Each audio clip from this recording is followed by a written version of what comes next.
사람들은 능력 있는 사람에게 끌립니다. 현재 우리가 사는 시대가 원하는 능력, 어떤 것들이 있을까요? 아마 가장 중요하게 꼽히는 두 개의 능력이 있다면 하나는 소통 능력이고 또 다른 하나는 문제 해결 능력이 아닐까 싶습니다. 사람을 구분하는 방법들이 최근에 많이 사용되고 있는데 이제 그 중에 하나가 MBTI에서 사용하고 있는 감정형과 사고형이죠. F 성향이냐, T 성향이냐. 자, 그 관점에서 보면 F 성향의 사람들, 이 감정형의 사람들은 소통 능력을 더 중요하게 여기는 것 같습니다. 자, T 성향의 사람들은 뭐를 중요하게 여길까요? 사고형의 사람들은 문제 해결 능력을 더 중요하게 여깁니다. 자, 예수님이 행하신 기적은 문제 해결 능력이라고 볼 수 있습니다. 그래서 대체적으로 사고형의 사람들이 이런 능력을 좋아하죠. 문제가 바로바로 해결되잖아요. 얼마나 좋습니까? 그러나 주님은 문제 해결 능력만을 가지고 계신 것이 아니죠. 주님이 베푸신 기적의 현장에 보면 주님은 소통 능력도 보여주십니다. 예를 들면 주님이 나병 환자를 치료하실 때의 상황을 생각을 해보십시오. 주님이 나병 환자와 소통하고 있습니다. 어떻게 해요? 내가 원하노니. 그리고 나병 환자를 만지시죠. 소통입니다. 주님은 나병 환자와 인격적 교감을 통해 그의 마음을 먼저 만지셨고 그 후에 치유를 행하셨습니다. 그러니까 주님의 치유 현장에는 문제 해결 능력만 있는 게 아니고 소통 능력이 있었거든요. 그러나 우리가 겉으로 보면 주님의 치유 현장에는 문제 해결 능력이 주로 부각되기 때문에 예수님 그분은 우리의 문제를 해결해 주시는 분이지 라고 예수님을 규정할 수 있거든요. 사고형만 열광할 수 있다는 겁니다. 그렇지 않을 수 있는데, 자, 그렇게 되면 주님에 대한 오해가 일어나죠. 그로 인해 신앙의 왜곡이 일어날 수 있습니다. 기적은 분명 우리에게 문제 해결의 능력을 가신 주님에게 집중하게 만듭니다. 그러나 그런 상황에서도 우리는 주님의 다른 측면들을 볼 수가 있는데, 오늘 사람들이 주님께 기적 때문에 몰려들거든요. 자, 그 몰려드는 그 현장에서 주님이 우리에게 무엇을 말씀하시는지 주님의 또 다른 측면들을 좀 생각해 보려고 합니다. 자, 오늘 본문은 두 장면으로 나뉩니다. 자, 7절부터 12절은 예수님의 권능 때문에 사람들이 몰려드는 장면입니다. 얼마나 많은 사람들이 몰려들었는지 유대 지역뿐만 아니라 이방 지역에서도 몰려들죠. 바로 이어지는 13절부터 19절은 주님께서 자신이 원하는 사람들을 부르시고 그들을 제자로 세우시는 장면입니다. 겉으로 보면 7절부터 12절 그리고 13절부터 19절은 전혀 관련이 없는 독립된 단락들처럼 보입니다. 그럼에도 불구하고 제가 이 두 단락을 하나의 단락으로 잡은 것은 두 단락에 공통적으로 등장하는 개념이 있기 때문이죠. 뭘까요? 권능입니다. 자, 앞단락에서도 권능이라는 개념이 매우 중요하게 나오고요. 뒷단락에서도 역시 권능이라는 개념이 나오는데, 앞단락은 권능이 부정적인 관점에서 나타나고 있다면 뒷단락은 권능이 긍정적인 측면에서 나타납니다. 자, 각각의 단락을 좀 대략적으로 살펴보겠습니다. 자, 사람들이 예수님의 권능 때문에 몰려들었어요. 몰려든 사람들은 기본적으로 유대인들이지만 이방인들도 있었던 것 같습니다. 주님에 대한 소문이 이방 지역까지 퍼진 거죠. 자, 그런데 주님의 행동이 약간 이상합니다. 주님께서 병자를 고치심으로 그 소문으로 인해 더 많은 사람들이 주님께 왔잖아요. 그러면 주님은 어떻게 하셔야 되느냐?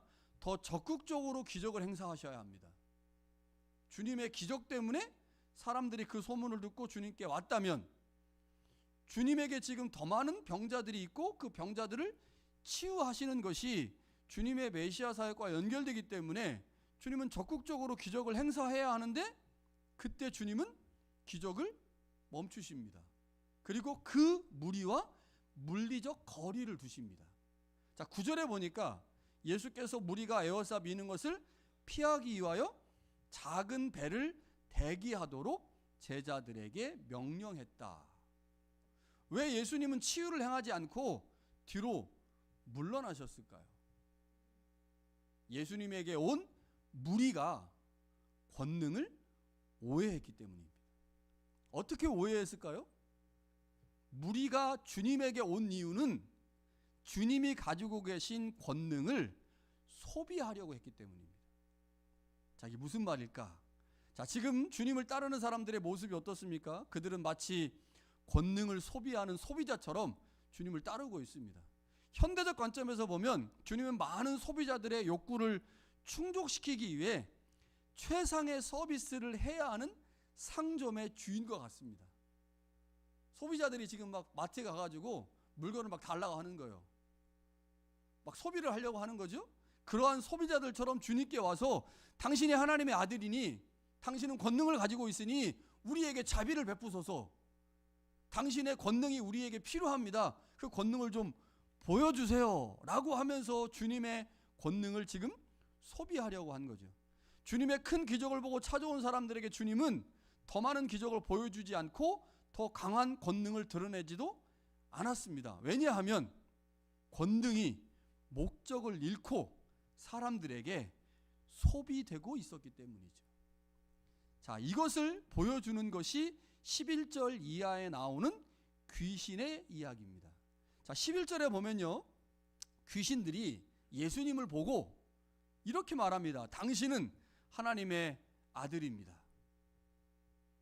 자, 우리가 예수님을 향해서 예수님은 하나님의 아들입니다라고 고백을 하는데 귀신들도 예수님을 하나님의 아들이라고 고백을 하죠. 이것은 마치 주님의 권능이 영적 존재들인 귀신들에게 인정받은 것처럼 보입니다.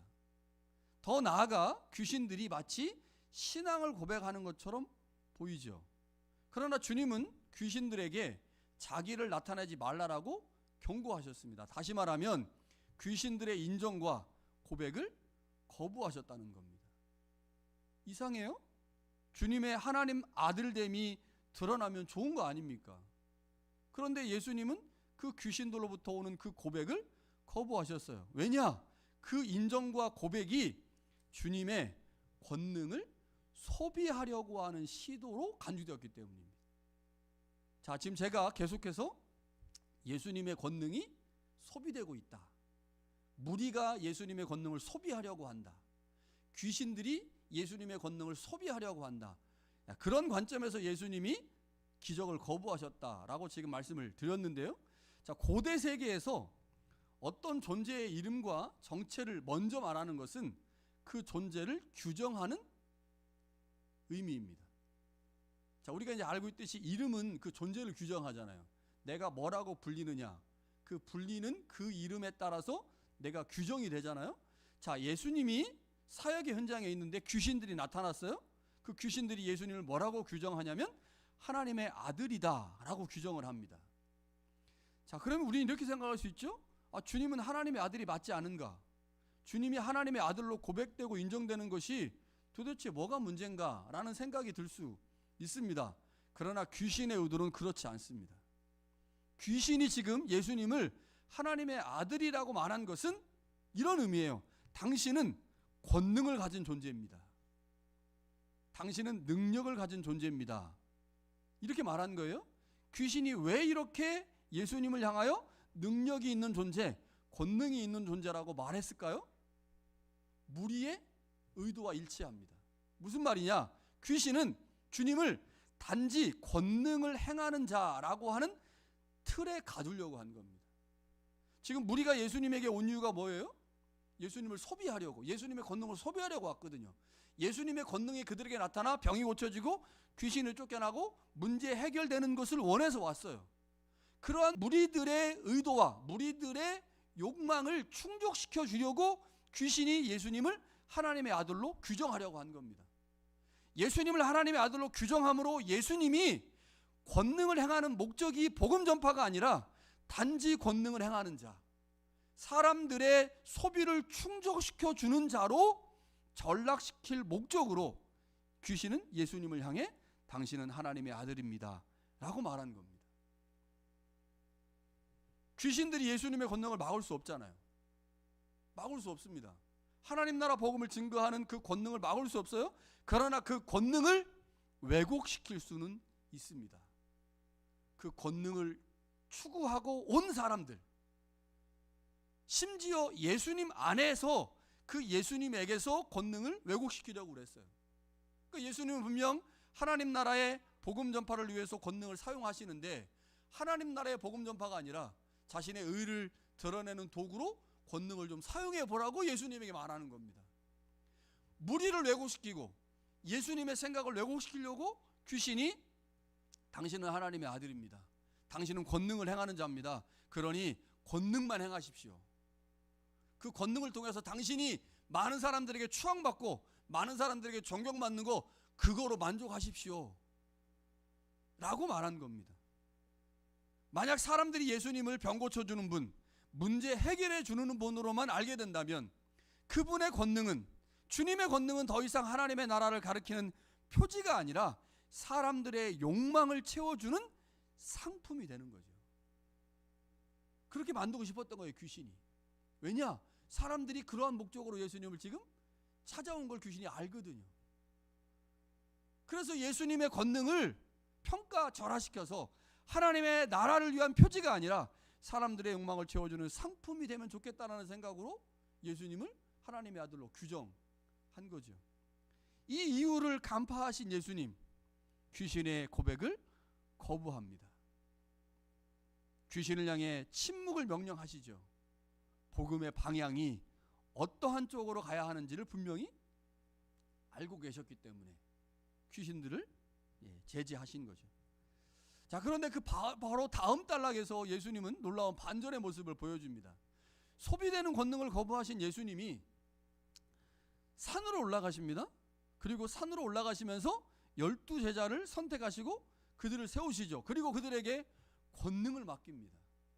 자, 앞 단락에서 보면 권능이 나왔어요. 그런데 그 두 번째 단락에서 역시 권능이 나옵니다. 자, 무리는 권능을 목적을 성취하기 위한 도구로 생각을 했지만 주님은 권능을 복음을 선포하기 위한 도구로 여기셨죠. 다시 말하면 앞 단락은 복음에 종속되지 않는 권능의 모습이라면, 그러니까 무리들은 예수님의 권능을 복음 선포를 위한 도구로 생각하지 않고 그것을 목적으로 삼아서 예수님을 따라왔어요. 그것을 부추기고 있는 것이 귀신입니다. 그러나 주님은 두 번째 단락에서 복음에 종속된 권능을 보여줍니다. 복음은 철저히 수단이다. 복음에 종속되어야 한다는 사실을 보여주죠. 그것이 제자 부르심의 사건입니다. 주님은 제자를 부르시기 위해 산을 오르셨어요. 그리고 12제자를 부르시고 세우시는데, 자 14절에 보니까요, 주님이 12를 세우신 목적을 이렇게 말씀합니다. 자기와 함께 있게 하시고 보내사 전도도 하며 귀신을 쫓는 권능도 있게 하려 하심이라. 자, 우리말 성경은 제자들을 세운 이유가 몇 가지입니까? 세 가지입니다. 헬라어 원어를 보니까요, 첫 번째 자기와 함께 있게 하시고 앞에 히나라고 하는 헬라어가 있습니다. 그리고 보내사 전도도 하며 앞에도 또 히나가 있어요.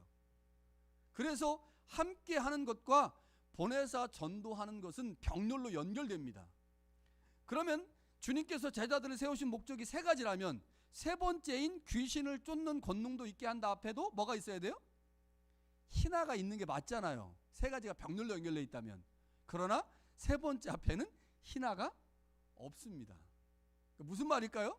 예수님이 제자들을 부르신 이유는 두 가지입니다. 첫 번째, 자기와 함께 있기 위해서. 두 번째, 보내사 전도도 하기 위해서. 그럼 세 번째 뭘까요? 귀신을 쫓는 권능을 있게 하려 함이라 앞에 카이가 있습니다. 카이. 자, 제가 몇 번 말씀드렸죠. 카이는 그리고 그러나 그래서로 번역돼도 있지만 어떤 카이도 있어요? 설명의 카이가 있다. 그러니까 세 번째인 귀신을 쫓는 권능도 있게 한다라고 하는 것은 두 번째인 보내사 전도도 한다를 설명해 주는 내용입니다. 자, 마가복음과 마태복음에 보면 주님이 제자들을 파송하죠. 파송해서 전도할 때 그들이 무엇을 사용할까요? 귀신 쫓는 권능을 사용합니다. 그래서 보내사 전도한다고 하는 것과 귀신을 쫓는 것은 연결되어 있거든요. 그래서 세 번째 나오는 귀신을 쫓는 권능은 두 번째인 보내사 전도도 한다라는 것과 연결된 부가적 설명이라고 볼 수가 있는 거죠. 자, 그러니까 제자들을 부르신 가장 중요한 이유는 두 가지입니다. 첫 번째는 함께 있으려고. 자, 우리를 제자로 부르셨어요. 이유가 뭐예요? 함께 있으려고, 우리와.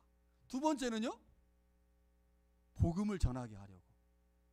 그런데 그 복음을 전할 때 어떤 방법을 사용하게 하시는 거예요? 권능을 주셔서 귀신을 쫓게 하시는 거죠. 자, 그런데 여기서 중요한 게 있습니다. 두 번째 내용인 복음을 전한다. 자, 이것은 예수님께서 지금까지 1장부터 2장을 거쳐서 계속 하신 거죠. 주님은 계속 복음을 전하셨어요. 복음을 전할 때 어떤 걸 사용하셨습니까? 병을 고치고 귀신을 쫓는 능력을 사용하셨어요. 그것 때문에 무리들이 예수님께 몰려든 거잖아요. 그러니까 두 번째 내용은 마가복음 1장과 2장에 이미 언급되어 있고 많이 노출된 겁니다. 그런데 첫 번째 내용, 함께 있다. 주님이 제자들을 부른 이유인 함께 있다라고 하는 것은 1장부터 2장에 전혀 나오지 않습니다. 이런 내용이. 그리고 다른 복음서를 찾아보니까요, 누가복음과 마태복음에도 전혀 나오지 않는 완전히 생소한 겁니다. 자, 그래서 이 마가복음이 기록하고 있는 주님이 제자들을 부르신 첫 번째 이유, 가장 중요한 이유인 이 함께 있는 것이 도대체 무엇인가, 이것을 이해하는 것이 매우 중요한데, 자, 마태복음하고 비교를 해봤어요. 굉장히 놀라운 게 발견됩니다. 자, 뭐냐면, 자, 파송을 하려면 뭐 해야 돼요? 파송을 하려면 그 전에 불러야죠. 부르심이 있고 그 다음에 파송합니다. 이게 순서예요. 부르심이 있고 파송한다. 자, 그런데 마태복음에도 제자들을 부르시는 게 있고 파송하는 게 있어요. 찾아보니까 10장에 나옵니다. 그런데 10장은 이렇게 기록되어 있어요. 주님이 제자들을 부릅니다. 그리고 부르신 그 제자들을 바로 파송해요. 그래서 10장을 읽어보면 제자 부르심과 제자 파송이 연결되어 있습니다. 다시 말하면 부르심과 파송 사이에 시간의 간격이 없어요. 그래서 마태복음을 읽어보면, 아, 예수님이 12제자를 부르신 후에 그들에게 더러운 귀신을 쫓아내고 모든 병과 모든 약한 것을 고치는 권능을 주시고 바로 파송하시는구나 라고 알게 됩니다. 그러나 마가복음은 그렇지 않습니다. 마가복음은 제자 부르심과 제자 파송이 바로 연결되어 있지 않아요. 자, 우리가 본문으로 정한 3장은 제자 부르심이죠. 주님이 자기가 원하는 자들을 부르셨다. 자, 12명을 부르셨어요. 그래서 그 이름이 목록이 쭉 나오죠. 자, 제자 부르심이 3장에 나옵니다. 마가복음의 제자 파송이 몇 장에 나올까요? 6장에 나옵니다. 그 마태랑 달라요. 마태는 10장에 제자를 부르시고 부르신 제자를 파송했다, 이렇게 표현해요. 자, 마태의 의도가 무엇인지 우리가 마태복음에 가면 조금 더 잘 알 수 있겠지만, 그러나 여러분 마태복음을 읽어보면 마태복음에서 제자를 처음 부르신 게 몇 장일까요? 마태복음에서 4장입니다. 4장. 예수님이 제자를 부르실 때 4명의 제자가 4장에 부르심을 받거든요. 그런데 10장에 뭐라고 표현되느냐? 12명의 제자를 10장에 부르셨다. 그리고 그 제자들을 바로 파송했다, 이렇게 말합니다. 그러니까 마태복음은 제자 부르심과 제자 파송 사이에 간격을 두지 않으므로 제자들이 이미 훈련되어 있다, 이미 파송받을 만큼 훌륭하다라고 하는 점을 강조하는 거예요. 그러니까 마태는 분명 마태의 어떤 의도가 있는 거고, 마가는 어떤 의도가 있는데, 마가는 제자 부르심과 제자 파송을 떨어뜨려 놓는다는 겁니다. 그리고 6장에 가서 보면 그 파송받은 제자들이 주님이 말씀하신 것처럼 복음을 전하는데, 그 복음 전할 때 방법으로 무엇을 사용하느냐? 귀신을 쫓고 병을 고치는 권능을 사용해요. 그러니까 3장에서 제자들을 부르실 때 그들에게 말씀하셨던 것이 3장에서 성취가 안 되고 언제 성취가 돼요? 6장에서 성취가 된다는 거죠.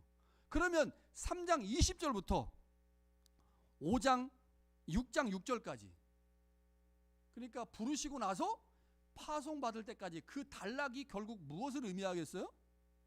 주님이 제자들과 함께 있다고 하는 것을 보여주는 겁니다. 그러니까 마가복음을 읽다 보면 주님이 제자들을 부르셨어? 그런데 그 부르신 이유가 함께 있는 거야. 그럼 우리는 어떻게 생각해요?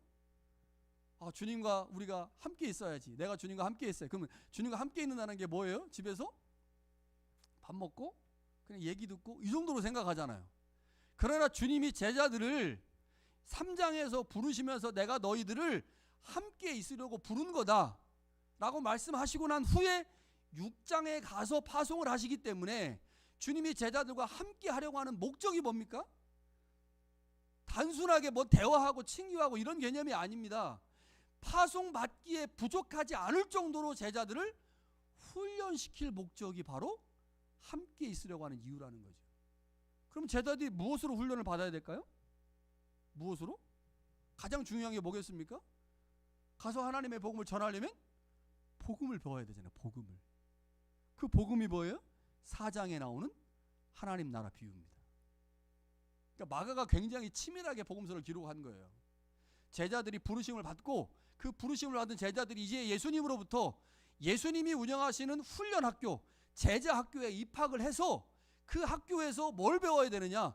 그들이 나가서 전해야 되는 복음을 배워야 돼요. 그 복음이 4장에 나오는 하나님 나라 비유입니다.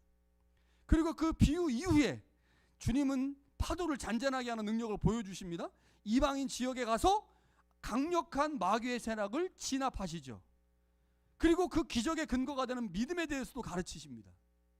그러니까 하나님 나라 복음을 통해서 복음의 내용을 배운 제자들은 이제 그 복음을 전할 때 권능을 행해야 되기 때문에 파도를 잔잔하게 하시는 주님의 권능도 배우고 이방 지역을 지배하고는 강력한 마귀의 세력을 제압하는 것도 배우고 기적의 근거가 되는 믿음에 대해서도 배웁니다. 그리고 나서 비로소 파송을 받죠. 그러니까 주님께서 제자들을 부르신 목적인 함께 있겠다, 내가 너희들을 함께 하려고 부른다라고 하는 것은 단순한 교제의 차원이 아니라 제자 훈련을 의미하는 겁니다. 이게 가장 중요하다는 거예요. 이게 우리를 부르신 이유. 자, 그런데 무리는 그 제자 훈련에 참여할 수 없습니다. 지금 무리는 어디 있을까요? 무리의 위치가 어떻게 됩니까? 무리의 위치는 산 아래입니다. 산 위에는 누구만 있어요? 주님이 원하시는 자들, 주님이 선택하신 제자들만 산 위에 있습니다. 산 위에 있는 사람만 주님과 교제하며 훈련을 받을 수 있어요. 자, 마가복음은 굉장히 이 공간을 잘 활용을 하는데 집 안에 있느냐, 집 밖에 있느냐, 산 위에 있느냐, 산 아래에 있느냐, 이걸 굉장히 중요하게 여겨요. 그래서 우리가 우리 스스로에게 물어봐야 됩니다. 나는 지금 어디에 서 있느냐? 다르게 말하면 우리는 지금 예수님을 소비하고 있는가? 예수님을 소비하는 무리와 함께 있는가?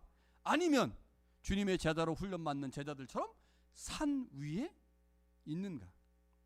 본문에 나오는 무리는 예수님을 따르고 있는 것처럼 보이지만 사실 예수님을 소비할 뿐입니다. 그들은 예수님을 내 문제를 해결해 줄 뿐, 내 고통을 멈추게 할 능력자라고만 바라보죠. 우리도 예수님을 소비의 측면, 즉 내 삶의 유익이나 빠른 문제 해결 등의 이유로 따를 때가 있습니다. 그러한 관점이, 그러한 따름이 전적으로 잘못된 것이라고 말할 수는 없을 것입니다. 왜냐하면 예수님을 따르면서 우리도 예수님에게 슬쩍슬쩍 기대하잖아요. 그렇죠? 이것도 해결해 주시고 이것도 해결해 주시고, 그렇게 해결해 달라고 하는 거가 문제가 있다고 말할 수는 없죠. 그러나 그것이 고착화되면, 무리에 있다가 무리에서 머물다가 예수님의 권능도 바라고 예수님을 좀 소비도 하고 하다가 일정 시간이 되면 어떻게 해야 돼요? 예수님 산으로 올라가시네? 나도 예수님 따라 산으로 올라가야지 하고 따라가야 되는데 계속 어디 있는 겁니까? 계속 무리 가운데 있는 거예요. 무리 가운데 안 떠나고 그 무리를. 예수님이 올라가시면 예수님 따라서 산으로 올라가야 되는데 안 올라가니까 문제가 되는 거죠.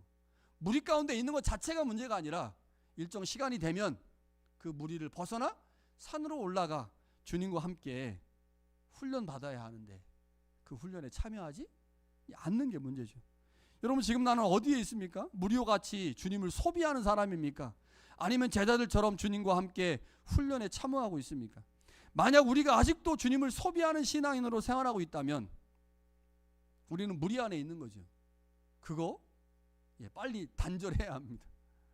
신앙생활 5년, 10년, 오케이. 우리가 신앙생활 50년 정도 하니까 신앙생활 5년 10년 정도 할 때는 무리 안에 있어서 주님 나 이것도 좀 들어주시고 나 이것도 좀 해주시고 할 수 있습니다. 그러나 신앙의 연수가 그리고 신앙의 과정들을 많이 겪으면서 우리의 신앙이 좀 성숙해야 되잖아요. 성숙해서 무리를 떠나서 산으로 올라갈 수 있어야 되는데, 그래서 더 이상 예수님을 소비하는 사람이 아니라 예수님이 제공하시는 훈련에 참여하는 사람이어야 하는데 그렇지 못하다는 거죠. 여러분, 우리가 여기서 한 가지 질문해야 합니다. 뭐냐? 내가 지금 어디에 있는가? 나는 무리에 있는가? 무리 가운데 있는가? 아니면 산에 있는가? 여러분, 어떻게 알 수 있을까요? 여러분, 내가 무리 가운데 있는지 산 위에 있는지 어떻게 알 수 있을까요? 이게 쉽지 않은데 알 수 있는 방법이 하나 있습니다. 내가 지금 무엇을 원하고 있는가? 내가 지금 무엇을 원하고 있는가? 그거 보면 알 수 있는 거예요. 내가 예수님을 소비하는 나의 수단과 방법으로 예수님을 생각하고 예수님을 믿고 있는가? 아니면 예수님의 말씀에 순종함으로 예수님이 원하시는 삶을 살려고 훈련하고 있는가? 나의 상태를 보면 내가 지금 무리에 있는지 아니면 산 위에 있는지를 알 수 있는 거죠. 산 위에 있으시면 아무 문제 없습니다. 할렐루야입니다. 산 위에 있다면. 그러나 이제 문제는 뭐겠어요? 산 위에 있는지 무리에 있는지 잘 모르겠다, 이거 문제고, 또 다른 하나는 점검해 보니 아이고 나는 무리 가운데 있네. 그럼 어떻게 해야 되겠습니까? 무리를 떠나야 돼요. 무리를 떠나야 되는데 이게 떠나는 게 쉽지가 않은 거죠. 왜냐? 무리 가운데 있으면 다른 사람들이 추구하는 방향을 나도 따라가는 거기 때문에 묻혀 있거든요. 그래서 되게 편합니다. 대세를 따르는 게 그래서 편한 거예요. 한국에서 대형교회 10,000명 되는 교회에 그냥 묻혀가지고 교회 다니는 게 편한 겁니다. 물론 이제 튀고 싶어서 뭔가 좀 자랑하고 싶어서 그렇지 않은 분 계시지만 이게 대세 가운데 있다고 하는 거 굉장히 편한 거죠. 그런데 산은 어떻습니까? 우선 산을 오르려면 힘들어요. 첫 번째, 산에는 무리와 같이 있었던 편안함과 안락함이 없습니다. 그러니까 무리가 있는 평지와 제자들이 있는 산을 비교해 보면 사실은 산이 훨씬 더 어려운 것이죠. 산 위에 있다고 하는 말은 세상의 분주함을 내려놓아야 하고 익숙함을 버려야 하고 때론 고독을 견뎌야 하며 내가 중심이었던 삶을 포기하는 거거든요. 그래서 산에 오르는 것은 사실 쉽지가 않지만 산에 올라야만 무리가 추구하는 삶의 방식, 신앙의 방식, 예수님을 소비하는 잘못된 신앙관에서 벗어날 수 있는 거죠. 여러분, 우리가 사는 시대는 한 가지로 정의할 수 없는 매우 복잡하고 혼돈한 시대입니다. 여러분 요즘 뉴스 많이 보시죠? AI가 난립니다. 진짜 난립니다. 5년 10년 안에 어떻게 세상이 바뀔지, 우리 가운데 있는 잡 중에 어떤 잡들이 사라질지 아무도 예측할 수 없는 완전한 혼란의 시대를 지금 겪고 있는 것 같아요. 이것들 때문에 지금 난리더라고요. 자, AI 시대에 우리가 훨씬 더 많은 정보를 접할 수 있습니다. 챗 GPT나 제미나이 검색하면 막 다 알려주거든요. 다. 근데 잘못된 정보도 되게 많이 알려주니까 되게 많이 알려주니까 조심하게 되는데, 우리가 신앙생활하면서 정말 많은 정보를 접합니다. 설교와 성경 공부를 쉽게 접할 수 있죠. 우리 주위에 성경과 관련된 엄청난 콘텐츠가 넘쳐납니다. 그래서 우리는 종종 이렇게 생각해요. 무리와 함께 산 밑에 있으면서 산 위에 있다고 착각을 합니다. 뭐 때문에요? 수많은 정보 때문에. 정보의 접근성이 너무 쉽거든요.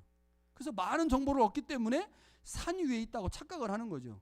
실질적인 훈련이나 헌신은 없지만 우리가 접하는 수많은 정보로 인해 우리는 종종 주님과 함께 산 위에 머물러 있다고 생각할 수 있다는 겁니다. 그러나 주님과 함께 있는 것, 주님의 제자로 훈련받는 것은 주님에 관한 많은 정보의 양으로 결정되지 않죠. 주님과의 친밀감, 그리고 주님의 사역에 참여함으로 그의 복음을 배우는 삶을 의미하는 겁니다. 그러니까 지식이 아니라 우리 가운데 주님을 내가 지금 얼마큼 배우고 그 배운 주님을 내 삶의 자리에서 얼마큼 실천하려고 하는가, 그게 내가 지금 산 위에 있는지 산 밑에 무리 가운데 있는지를 결정하는 기준이라고 하는 거죠. 오늘 본문에 두 종류의 사람이 등장합니다. 한쪽은 예수님의 능력을 보고 몰려든 무리입니다. 그들이 예수님을 따르는 이유는 그들의 병과 고통의 문제를 해결하기 위해서죠. 그들에게 예수님은 문제 해결사입니다. 그러나 다른 한쪽은 예수님께서 따로 부르신 제자들입니다. 그들은 산 위에 올라가 예수님과 함께 있습니다. 제자들이 권능을 위임받았죠. 그 권능은 복음 전파를 위한 것입니다.